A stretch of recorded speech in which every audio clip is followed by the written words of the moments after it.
வணக்கம்ப்பா. இன்றைக்கி குழம்பு எண்ணெய் கத்திரிக்காய் குழம்பு, காரக்குழம்பு. எண்ணெய் கத்திரிக்காய் காரக்குழம்பு. அது தேவையான பொருள். இது உஜாலா கத்திரிக்காய்னு சொல்லுவாங்க. இந்த கத்திரிக்காய் தான் நல்லாயிருக்கும், சூப்பராக இருக்கும். உங்கள் வீட்டில் எண்ணெய் இருக்க கூட போட்டுக்கலாம், அது ஒன்றும் எதுவுமே இல்லை. அதனால் இது போட்டோம்னா சூப்பராக இருக்கும். இந்த கத்திரிக்காய் 300 கிராம் வச்சுருக்கேன். இதுக்கு இது அரைக்கிறதுக்கு, மிக்சியில் போட்டு அரைக்கிறதுக்கு ஒன்றும் போடல. 2 தக்காளி, ஒரு வெங்காயம் போட்டு இதை மிக்சியில் போட்டு அரைச்சிக்கணும். தாளிப்பு கொடுக்கறதுக்கு ஒரு வெங்காயம், ஒரு தக்காளி, இது வதக்கிக்கணும். அவ்வளோதான், வேறு ஒன்றும் கிடையாது. இதை அரைச்சிக்கணும், இது வதக்கணும். இப்போ தாளிப்புக்கு வெறும் வெந்தயம், கடுகு வச்சுருக்கேன்.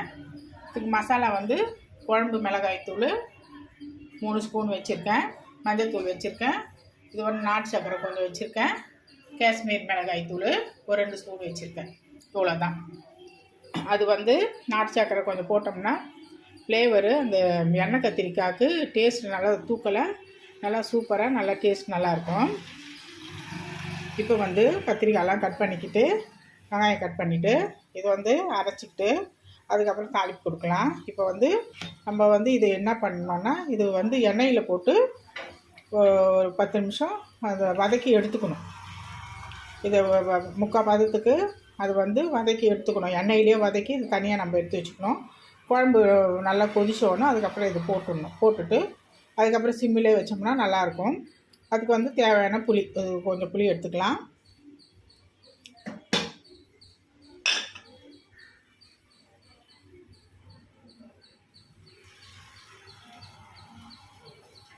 ரொம்பவே புளி போட்டோம்னா ரொம்ப புளிப்பாகிடும். அதனால் இது தேவையான இந்த புளி இவ்வளோ போதும். அது 300 கிராமுக்கு இவ்வளோ புளி போதும்.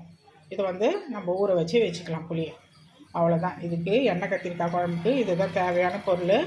இப்போ ஒரு பாத்திரத்தை வச்சுட்டு எண்ணெயை ஊற்றிட்டு, நல்லெண்ணெய் தான் ஊற்றணும். உங்கள் வீட்டில் எண்ணெய் இருக்கோ அது ஊற்றிக்கிங்க, ஒன்றும் இதுவும் கிடையாது.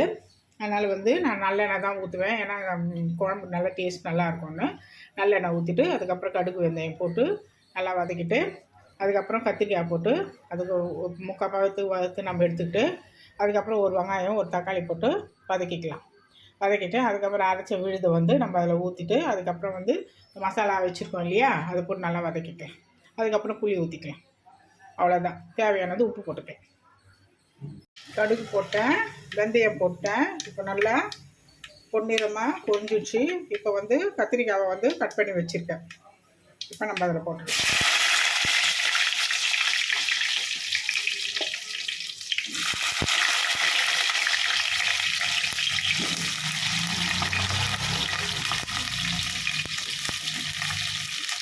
கத்திரிக்காய் ஒரு முக்கால் பதத்துக்கு நல்லா வதங்கணும். அப்போ தான் நல்லாயிருக்கும் டேஸ்ட்டு. இப்போ புளி வச்சுருக்கோம். புளியை நம்ம ஊற வச்சுக்கலாம். தண்ணி ஊற்றி நல்லா ஊறுக்காது. இப்போ நல்லா ஒரு முக்கால் பதத்துக்கு எண்ணெயிலேயே அது நல்லா வதங்கணும். வதங்கி இது தனியாக நம்ம எடுத்து ஒரு பாத்திரத்தில் எடுத்து வச்சுட்டு, அதுக்கப்புறம் வெங்காயம் கட் பண்ணி வச்சுட்டேன், தக்காளி வச்சுருக்கேன். இப்போ அரைக்கிறதுக்கு இது மிக்சியில் போட்டு வச்சுட்டு இது அரைச்சிக்கலாம் நம்ம. இப்போ அது நல்லா கத்திரிக்காய் நல்லா வதங்கட்டும். இப்போ கத்திரிக்காய் நல்லா வதங்கிடுச்சுப்பேன். நல்லா முக்கால் பதத்துக்கு நல்லா வதங்கி வந்துடுச்சு. இப்போ நம்ம எடுத்து ஒரு பாத்திரத்தில் வச்சுக்கலாம். நம்ம அதுக்கப்புறம் கொதிச்சோன்னா நம்ம போட்டுக்கலாம். குழம்பெல்லாம் கூட்டி நல்லா அப்போ நம்ம இந்த கத்திரிக்காவை போட்டு ஒரு சிம்மில் ஒரு 10 நிமிஷம் வச்சுட்டோம்னா போதும். அவ்வளோதான்.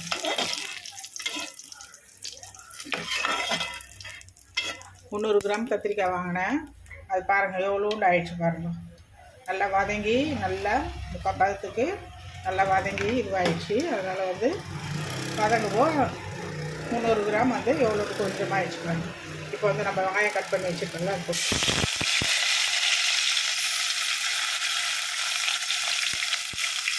வெங்காயம் நல்லா வதங்கணும். நல்லா வதங்கினோன்னா அதுக்கப்புறம் ஒரு தக்காளி கட் பண்ணி வச்சுருக்கேன், அது போட்டேன்.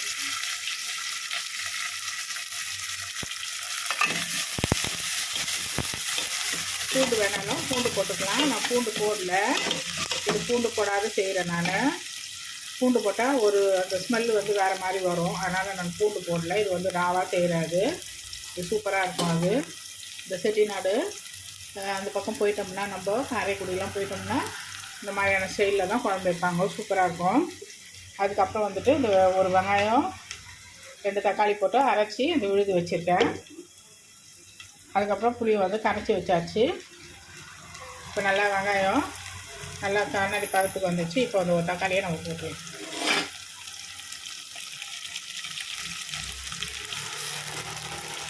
தக்காளி நல்லா வதங்கட்டும். இப்போ தேவையானது இதில் உப்பு போட்டுக்கலாம். இப்போது தக்காளி சீக்கிரமாக டக்குன்னு கரைஞ்சிரும். உப்பு எடுத்துக்கிறேன்.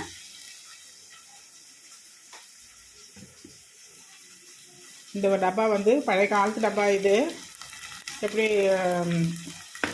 19 வருஷம் ஆகுது.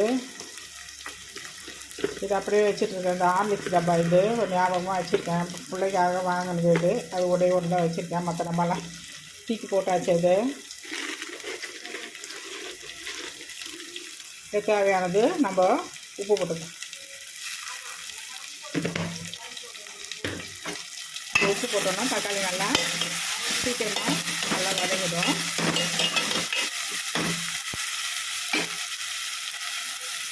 இப்போ தேவையானது அந்த பொருள் வச்சுருக்கேன். மிளகாய்த்தூள், மஞ்சள்தூள், நாட்டு சக்கரை, காஷ்மீர் மிளகாய்த்தூள், அவ்வளோதான். வேறு ஒன்றுமே கிடையாது. பிரமாதம் இது ஒன்றுமே கிடையாது. இது நல்லா வதங்கணுன்னா நம்ம இந்த அரைச்சி வச்சுருப்போம்ல விழுது, நம்ம அதில் ஊற்றிப்போம். அதை ஊற்றிட்டு அது நல்லா வதக்கிட்டு அதுக்கப்புறம் இந்த மிளகாய்த்தூளில் நம்ம போட்டுக்கணும்.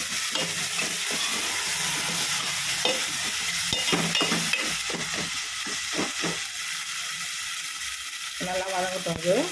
வதங்கினோன்னா இந்த விழுதை கொட்டிட்டு அதுக்கப்புறம் மிளகாய்த்தூள், மஞ்சத்தூள் எல்லாம் போட்டுக்கணும். இப்போ குழம்பு நல்லா கொதிச்சிச்சுப்பா, நல்லா கொதிச்சு வந்துடுச்சு. இப்போ நம்ம இந்த கத்திரிக்காவை அதில் போட்டுடலாம். போட்டு ஒரு 10 நிமிஷத்துக்கு நல்லா பெசிமையில் வச்சுட்டோம்னா அது கரெக்டான பதத்துக்கு வந்துடும். அவ்வளோதான் எண்ணெய் கத்திரிக்காய் குழம்பு. இதுதான், வேறு ஒன்றும் பிரமாதம் எதுவுமே இல்லை. இது வீட்டில் சிம்பிளாக வீட்டில் செஞ்சு பாருங்கள். செஞ்சு பார்த்துட்டு அது எப்படின்னு சொல்லுங்கள். டேஸ்ட் அருமையாக நல்லா சூப்பராக இருக்கும். இது கூட கேரட்டோ, பீன்ஸு பொரியலோ, கோஸு பொரியலோ அது மாதிரி வச்சு சாப்பிட்லாம். பாயில்டு எக்கு அது இன்னும் சூப்பராக இருக்கும். வறுத்த மீன், கருவாடு அது மாதிரி வச்சு சாப்பிட்லாம். இது செஞ்சு பார்த்துட்டு இதை பார்த்துட்டு விட்டுறாதீங்க வீடியோவை. எனக்கு சப்ஸ்கிரைப் பண்ணுங்கள். தேங்க்யூ.